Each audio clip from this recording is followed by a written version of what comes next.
nós estamos na Tua presença e oramos diante de Ti, Senhor. Glorificamos o Teu nome porque Tu és santo, Tu és bendito, Pai. A Tua palavra, Senhor, é o norte para as nossas vidas, lâmpada para os nossos pés, luz para os nossos caminhos. Que o Senhor venha mais uma vez ministrar a Tua igreja e nos alinhar, Senhor, ao Teu propósito. A Ti a honra, a glória, o louvor. Te adoramos, ó Deus, porque Tu és santo, santo, santo és o Senhor. Cumpra, Senhor, neste ministério, nesta igreja, Pai, neste ajuntamento, a Tua vontade, Pai. Colocamos tudo diante de Ti. Muito obrigado, Senhor. Glórias ao Teu nome. Amém e amém. Glória a Deus, queridos. Nós temos aqui um grande desafio da parte do Senhor em conscientizar e falar com o seu povo acerca desta verdade espiritual. Nós vimos aqui o Senhor convocando a Zorobabel, filho do governador Salatiel, e a Josué, que era filho do sacerdote, duas autoridades espirituais naquele tempo que estavam sendo levantadas, estavam sendo convocadas por Deus para conscientizar o povo do que deveria ser feito. O povo de Israel estava recém saído do exílio da Babilônia e eles encontraram toda Jerusalém destruída. Quando voltaram, encontraram Jerusalém destruída. O templo estava destruído, a casa de Deus estava destruída, o lugar onde eles deveriam morar estavam destruídos. Mas a terra ainda tinha a bênção de Deus, porque a terra era o símbolo da promessa que o Senhor tinha feito a Abraão, pai de toda Israel. E Deus é Deus e não falha. Repita comigo: Deus é Deus e não falha. Diga: a sua promessa e a sua palavra é imutável.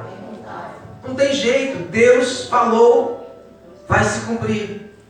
Então existia uma bênção sobre a terra. Por mais que o povo chegasse àquele lugar e encontrasse tudo destruído, Deus sempre dá a chance para o homem recomeçar. Diga isso nessa noite: Deus sempre nos dá uma chance para recomeçar. Irmãos, quando eu pedir para você repetir, você repita, porque isso são insights espirituais, são chaves que Deus vai agir na tua vida. Amém? Deus sempre nos dá uma chance de recomeçar. E o desafio daquele povo era recomeçar. E como eu falei, a terra era abençoada. Eles plantaram, a terra proveu, eles tiveram trabalho, eles tiveram como sobreviver naquela terra. As bênçãos de Deus começaram a se manifestar naquele lugar. O povo foi prosperando dia após dia, dia após dia, dia após dia. Prosperidade em cima de prosperidade, bênçãos em cima de bênçãos, riqueza em cima de riquezas. Por quê? Porque eles estavam no lugar fértil, eles estavam numa terra fértil. Diga comigo: nós estamos numa terra fértil. A casa do Senhor, a igreja, o lugar onde nos reunimos é uma terra fértil. Por quê? Porque a presença de Deus está, a glória de Deus está. Nós cantamos essa música: vem com o peso da sua glória. Eu não tenho dúvida de que a presença do Senhor está neste lugar. E aonde a presença de Deus está, coisas extraordinárias acontecem. Eu não sei quais são as tuas pendências espirituais, mas uma coisa é certa: Deus está pronto para te abençoar nessa noite. Creia nisso. Se você veio aqui buscar a sua face, buscar resposta para algumas áreas da tua vida, comece a crer que Deus já está trabalhando na tua vida nessa noite e que você não vai sair de mão vazia. Amém? Aquele povo, eles tinham de onde se levantar, porque a bênção de Deus estava com eles. Mas se você ler o versículo 4, o Senhor traz uma palavra de exortação através do profeta e fala: minha casa está em ruínas. Vamos ler o versículo 4.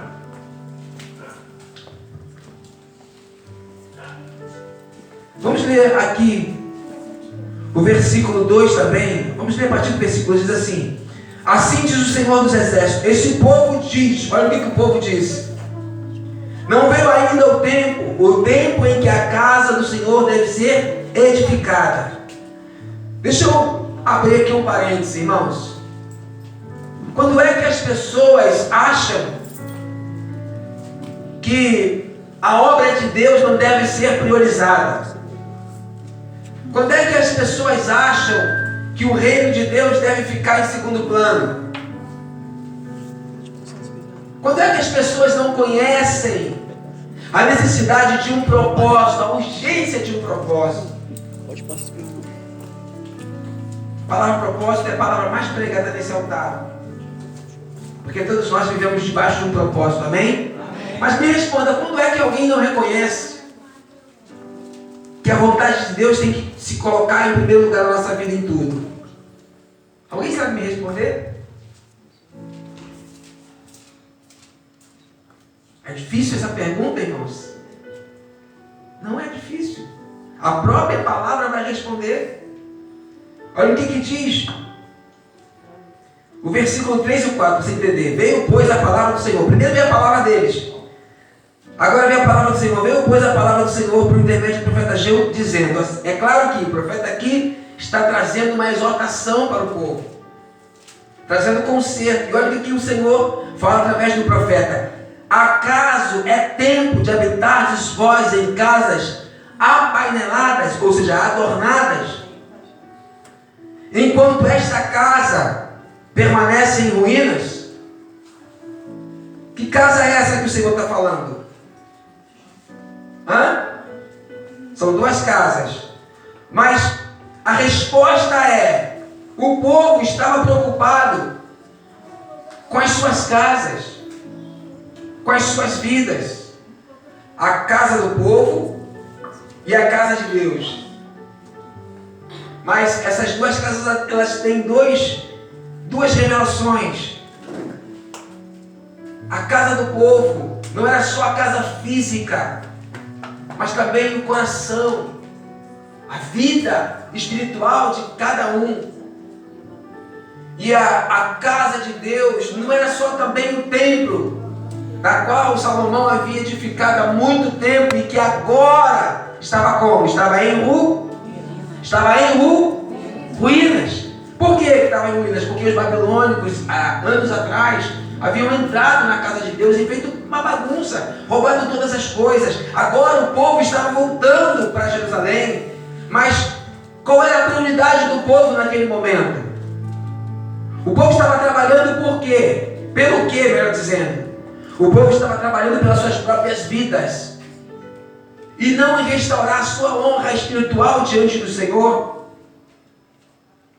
e não restaurar aquilo que Deus já tinha feito. Por quê? Porque a casa de Deus, que tinha sido edificada por Salomão, Davi, no passado, era um símbolo, era um marco da bênção de Deus. Se você ler lá no livro de Crônicas, como Davi arrecadou recursos para a construção, irmãos, é algo tremendo. Nem o templo de Salomão que tem lá em São Paulo não é nem comparado, irmãos, não chega nem aos pés de quão grande era a glória daquele templo, quão grande era a grandeza do templo de Salomão. Foi muita raça de recursos, irmãos, algo imensurável, algo incontável. Mas agora como é que estava? Estava tudo destruído. Porque não só aquele templo estava destruído, mas também a honra, o coração das pessoas.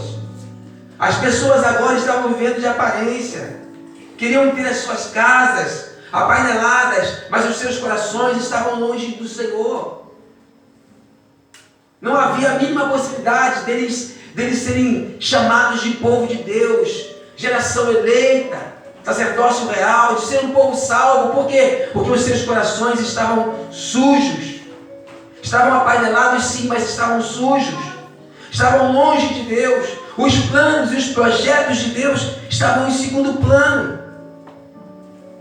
E Deus estava convocando ali duas autoridades espirituais para trazer um movimento naquele tempo, naquela geração.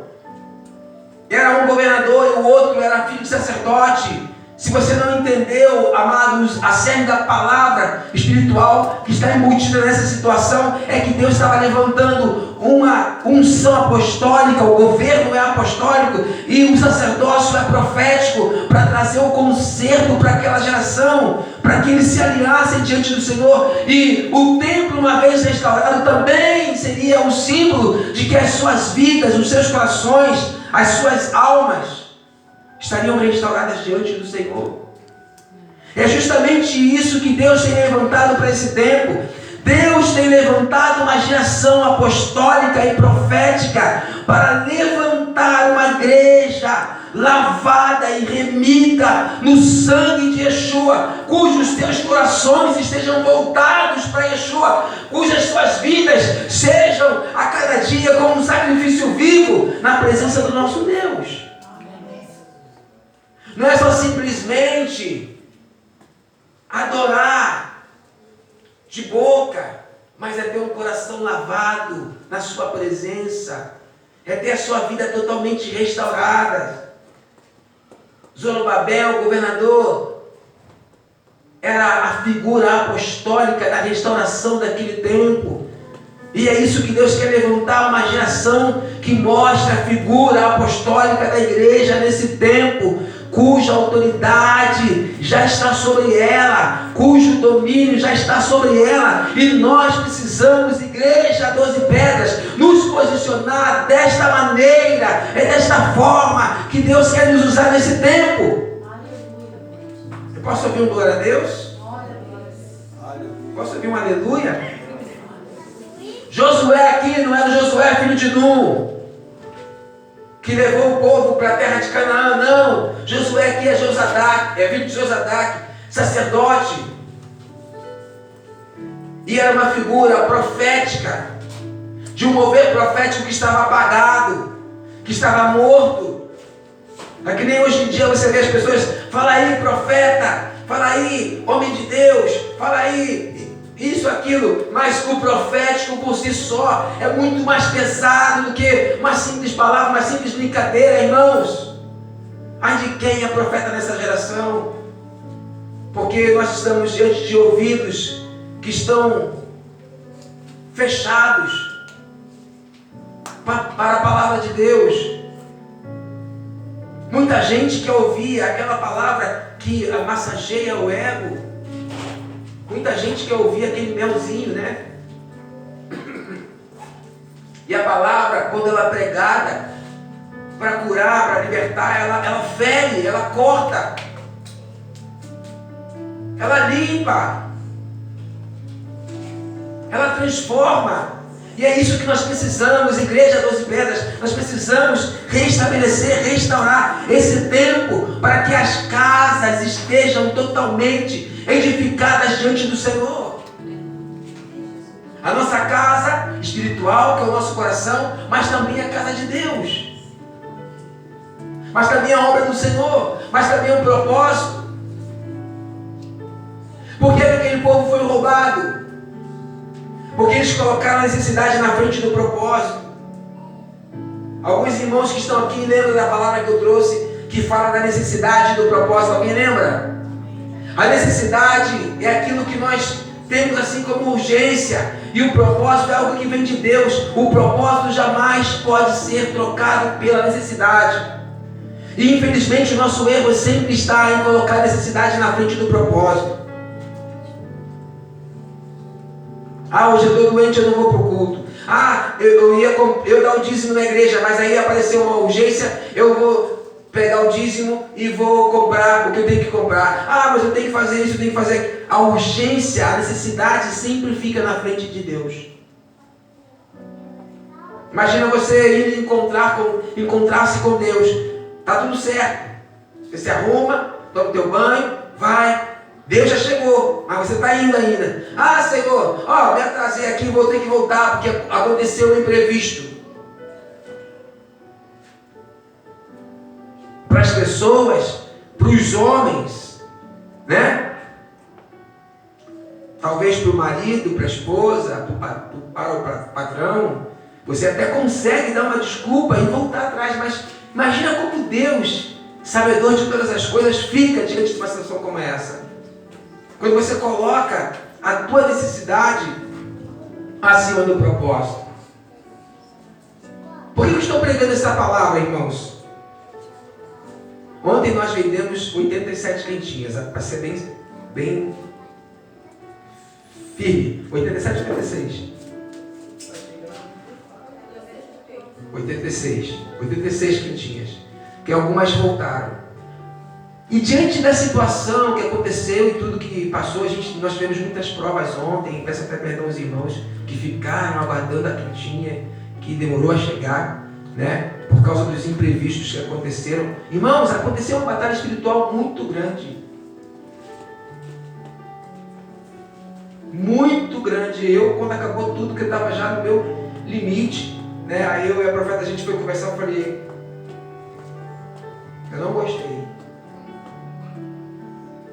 E eu passei a noite orando em cima dessa situação. Porque nós somos mais que vencedores, irmão. Mais que vencedores é estar acima do vencedor. Mais que vencedores. Se tem uma coisa que me incomoda é quando nós colocamos as mãos na obra de Deus e alguma coisa dá errado. Me incomoda. Então eu orei muito diante disso e eu falei, Senhor, e assim, os resultados, eu coloquei na balança tudo, irmãos, tudo eu coloquei na balança. Até o tamanho do bife eu coloquei na balança.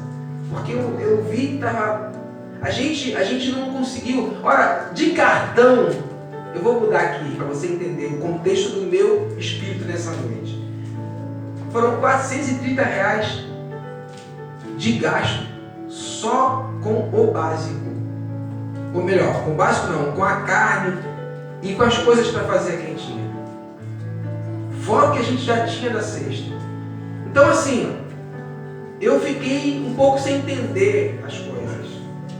Sabe? Eu não sei se eu errei, porque quem faz a comida somos nós, né? Eu e o profeta, a gente faz com o maior gosto, com o maior carinho. A gente sabe que mesmo arrecadando pouco, o pouco com Deus é muito, amém? Amém. Mas uma coisa que a gente não aceita é o diabo colocar a mão naquilo que Deus nos deu. Não aceito. E eu fiquei muito triste com algumas coisas. E orando, o Senhor me deu essa palavra. E essa palavra é um conserto para nós essa noite. Não é para mim, nem para você, é para todos nós. Nós temos que orar mais. Essa é a verdade espiritual. Nós temos que jejuar mais. Nós temos que nos preparar mais. Se existe brecha, tem que ser fechada.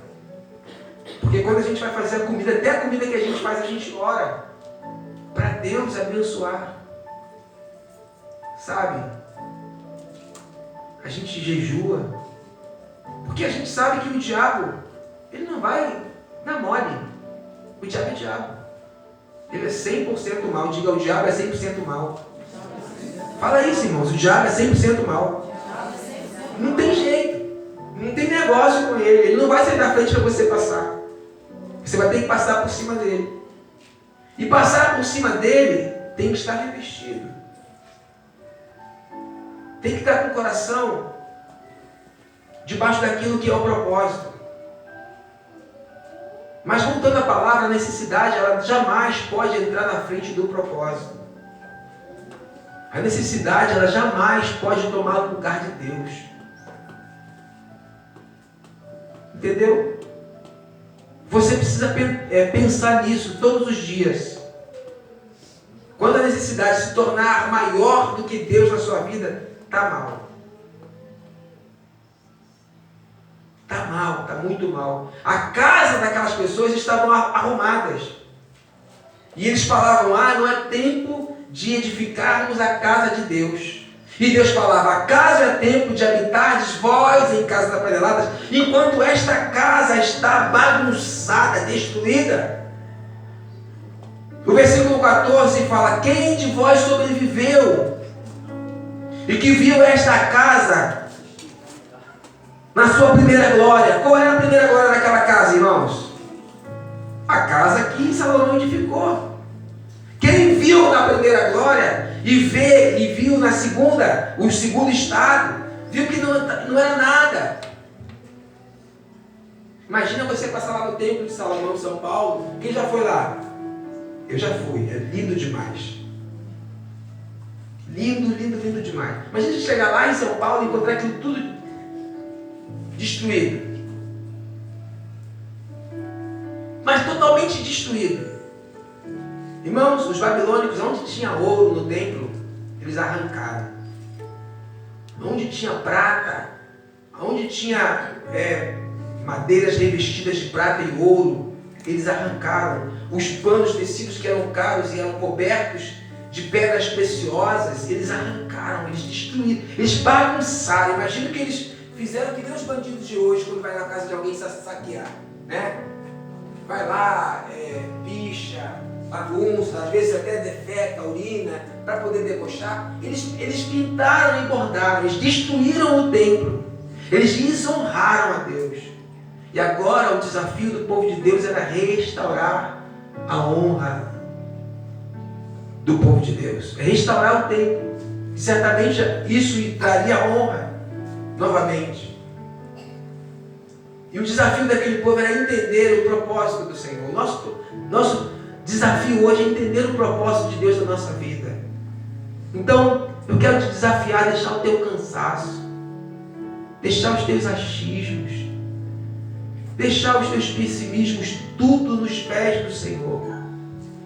A mudar a tua oração, a mudar a tua fala a partir de hoje. Porque tem muita gente que fala tanta coisa, mas esquece de falar para a pessoa certa. Comece a apontar os teus problemas para Deus, que o Senhor vai cuidar de você em todas as coisas. E sabe o que vai acontecer? Deus vai cuidar de você, mas o principal fator é que Deus vai pegar você e vai colocar no centro da vontade dEle. E quando você entrar no centro da vontade de Deus, tudo vai ser pleno ao seu redor. Tudo vai estar debaixo da bênção do Senhor. O nosso desafio hoje é o mesmo, irmãos, daquele povo. É o mesmo. Restaurar, reedificar a casa.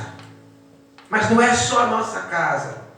Reedificar a casa do Senhor, que são duas casas, o nosso coração, a nossa vida espiritual e a casa de Deus, que é o lugar onde as pessoas encontram pão.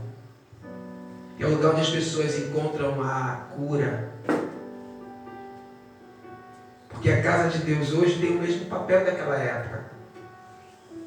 As pessoas iam no templo, agora do Senhor enchia a casa, eles eram visitados pelo Senhor, pela presença, pela Shekinah do Senhor, que já estava dentro do templo. Porque o templo era lindo, o templo, ele refletia.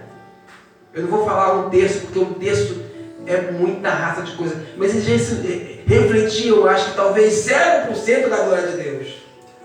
Não existe nada que possa manifestar totalmente a glória de Deus, mas o templo era um pedaço. Lembra agora que Moisés viu no monte? Quando ele subiu lá e viu aquela glória? Então, aquela mesma glória estava dentro do templo.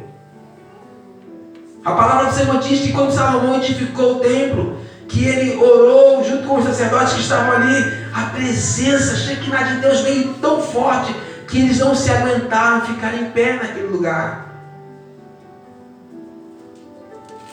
Nós temos que entender isso, esse lugar precisa ser reedificado. O nosso coração precisa estar neste lugar. Se nosso coração estiver curado, nós faremos aquilo que o Senhor quer que façamos. Porque o desafio não era só para Zorobabel e para Josué, para a referência apostólica e a referência profética daquele tempo, mas era para todo o povo. Ei, o nosso desafio nesse tempo é mostrar a glória de Deus para essas pessoas que estão lá fora, é fazer a diferença nessa rua, é trazer a presença de um Deus poderoso para esse lugar, para curar Jardim Primavera, curar Saracuruna, curar todos os bairros adjacentes que estão por aqui, porque nós somos a referência apostólica e profética para essa geração. Aleluia. Nós somos. Nós somos o Israel de Deus hoje. Nós somos os Zorobabéis e os Josués hoje, nesse tempo. Mas será se Deus vai encontrar em você a mesma resposta que encontrou daquele povo? Não é tempo. Não é tempo, não. Não é tempo. Deus falou para eles, no versículo de número 7, assim diz o Senhor, considerai o vosso passado. O que significa isso? Considerai o vosso passado. Se tem uma coisa que eu não gosto de falar, irmãos, eu não gosto de falar do meu passado. Eu não tenho prazer de falar do meu passado. Quem é que já ouviu falar do meu passado? Poucas vezes. Numa roda de amigos, conversando, eu não gosto de falar. Por quê? Porque eu sei de onde meu Senhor me tirou. Eu sei quem eu fui e sei quem eu sou hoje. A glória da segunda casa tem que ser maior que a primeira. Falar do passado, para quê? Não sou museu. Tem que falar daquilo que eu sou hoje. Mas o Senhor fez o povo lembrar do passado. Quem vocês eram antes de me conhecer? Aonde vocês estavam? Como vocês estavam? O povo de Israel estava onde? Estava no Egito. Escravo. Totalmente subjugado. E talvez o nosso retrato seja parecido. Quem você foi antes de estar aqui nessa noite? O quanto você sofreu nas mãos do inimigo? O quanto o diabo te escravizou? O quanto o diabo usou você para jogar pessoas para longe de Deus? E o que Deus e como Ele está sendo glorificado na sua vida hoje? Quem você é? Considera o seu passado. Considera o que Deus fez por você. E aí ele fala, no versículo 8, subir ao monte. O que é subir ao monte? Subir ao monte é estar na sua presença. É muito mais do que um trabalho físico. É você não medir esforços para fazer a vontade de Deus. Ele fala, subir ao monte, trazer madeira, edificar a casa. Dela me agradarei e serei glorificado, diz o Senhor.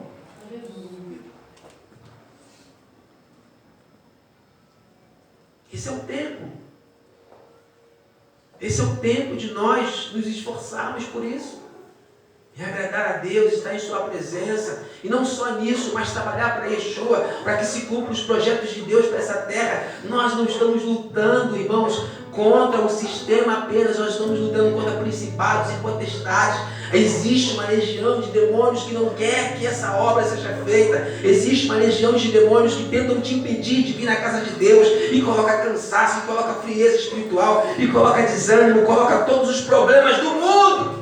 E mais alguns para você não fazer a vontade de Deus, não se colocar como instrumento de Deus para essa geração. Mas eu quero te dizer nessa noite, o Espírito de Deus vai encher a tua vida, vai te tocar e vai te levantar como Ele levantou a Zorobabel, como Ele levantou a Josué, porque é noite de transformação para as nossas vidas. Se nós tão somente aceitarmos o desafio de Yeshua, se nós tão somente comprarmos a briga do Senhor nesse tempo, se nós nos posicionarmos como igreja e fazermos o papel que Yeshua quer que façamos nesse tempo.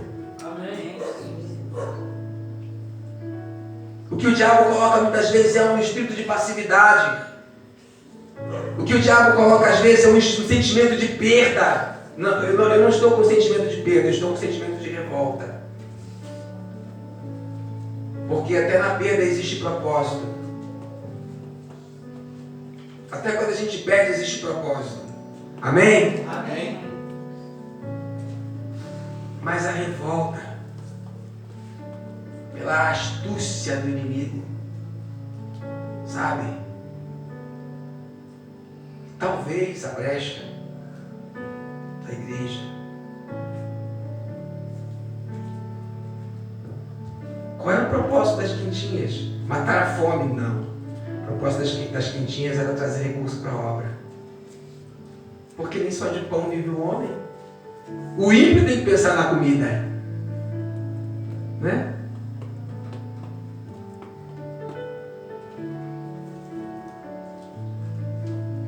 Vamos subir o monte nessa noite. Vamos subir ao monte. Vamos nos rasgar diante de Deus. Vamos trazer madeira para edificar a casa para o Senhor, para edificar a obra de Deus como o Senhor quer que façamos. E ele diz: dela me agradarei e serei glorificado. Se o Senhor falou que seria glorificado, era porque ele não estava sendo glorificado. Tinha algo de errado. E é esse sentimento que veio no meu coração. Ele disse: esperaste muito, e eis que veio a ser pouco. E esse pouco, quando o trouxeste para casa, eu com um assopro dissipei. Olha aí, agora eles estavam lutando contra o próprio Deus. Diz o Senhor dos Exércitos: por causa da minha casa, que permanece em ruína, ao passo que a casa de cada um de vós, corre por causa da sua própria casa. Irmãos, não queira comprar briga com Deus. Quando nós deixamos de fazer a vontade do Senhor e corremos para as nossas necessidades, nós arrumamos um problema sério com o Senhor. Olha o que a palavra está dizendo aqui, não sou eu que estou dizendo. Esperaste muito. Por quê? Porque eles estavam trabalhando incansavelmente pelas suas coisas e Deus estava só soprando, dissipando, soprando, dissipando. Eles estavam semeando e a terra estava retendo. Olha o versículo de número 10 e 11. Por isso, os céus sobre vós retêm o seu orvalho e a terra os seus frutos. Imagina, quando as sementes morreram dentro da terra e não frutificaram. Imagina que o povo semeava, esperava chuva e a chuva não vinha. Só sol. Aquele solo que era um solo fértil ficou aquele solo rochoso, todo duro, tipo o solo do Nordeste. Quem já viu? Tipo solo de deserto do Saara, aquele solo duro. Versículo 11: fiz vir a seca sobre a terra e sobre os montes, sobre o cereal, sobre o vinho, sobre o azeite, sobre o que a terra produz, como também sobre os homens. Olha aí, ó, sobre os homens, sobre os animais, sobre todo o trabalho das mãos. A seca de Deus veio até sobre os homens. Aqueles que eram bons se tornaram maus. Aqueles que eram sensíveis de coração se tornaram duros de coração.